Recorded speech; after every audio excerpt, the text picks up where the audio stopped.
Come on. That's it. Nice and easy, one step at a time. With my hands on her hips, I guide Becca slowly down the hallway toward my bedroom and away from our friends still partying hard, including my sister Elise and my best friend Justin, who have recently become an item. "But I'm not even tired," Becca says, a huge yawn interrupting her in the middle of that statement. "I could keep going for hours." I chuckle. Right, humor me then. Our group of friends had gone out for some drinks to celebrate after we obliterated our opponents in tonight's hockey game, and then several of us ended up back here at my place to continue the celebration. It's almost 2 a.m, and like any good friend would do, I'm helping a very drunk Becca to my room where she can sleep it off, since there's no way I'm putting her in an Uber with a stranger, not in this state, or at this time of night. That's definitely not happening. "Take my bed. I can sleep on the couch in the media room," I say after steering her into my room. I close the door behind us, shutting out the noise of the party. Most people have gone home by now, but there are still a couple of guys hanging out in the living room. "You mean you're actually going to take a break from sleeping around tonight?" she murmurs, her voice playful and a little surprised. "I don't sleep around that much." Okay, yeah, I do, but still, I don't know why she's calling me on it. Becca and I have been friends for years, and she's never commented on my overly enthusiastic sex life, just like I don't comment on hers, or the lack of it, which is exactly the way I prefer it. I've never let myself think about Becca as anything but a friend. While she sits on the edge of my bed to remove her boots and socks, I hunt around in my dresser for a clean t-shirt she can wear to sleep in. When I turn to hand it to her, she's halfway through undressing, her pants unbuttoned as she tries to shove them down her hips, awkwardly and with a lot of grunting. I toss the t-shirt on the bed beside her and turn my back to give her some privacy.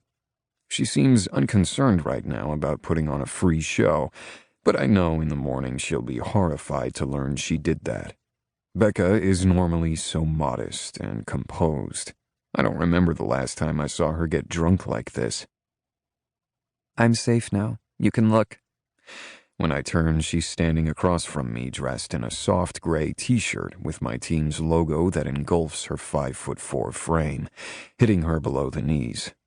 She looks so small I can't help but grin at her. "You good now?" "Yep, but don't lie to me, Owen." She takes a step closer and jabs her finger at my chest. "I know you better than you think." I smirk at her. "Oh yeah? And what is it that you think you know?" I'm suddenly a little worried about what she might say next.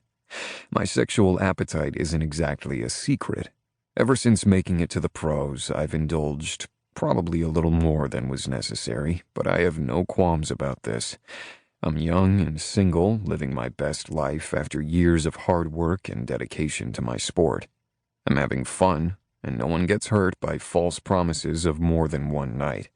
And I'm sure as hell not ready to settle down. But now, with Becca looking at me like I'm a puzzle she wants to solve, I find myself feeling a little uneasy. She purses her lips, thinking. "Honestly, I kind of wish I could be like you." She wishes she could sleep around? That's news to me. Not to mention, any guy in his right mind would be perfectly happy to introduce her to the business end of his dick. Why? "I wish I could have a more relaxed attitude like you have about sex. You just seem to enjoy yourself and have a good time and not overthink it, I guess. That's all." I shift my weight, realizing how close we're standing. Yeah, that's true. I enjoy it for what it is. Something doesn't add up. Becca is a good girl. She's not the kind of girl who does casual hookups. She's the kind of girl you settle down with once you've sowed your wild oats and are ready for monogamy. She reaches up, patting my chest, whispering and giggling at the same time.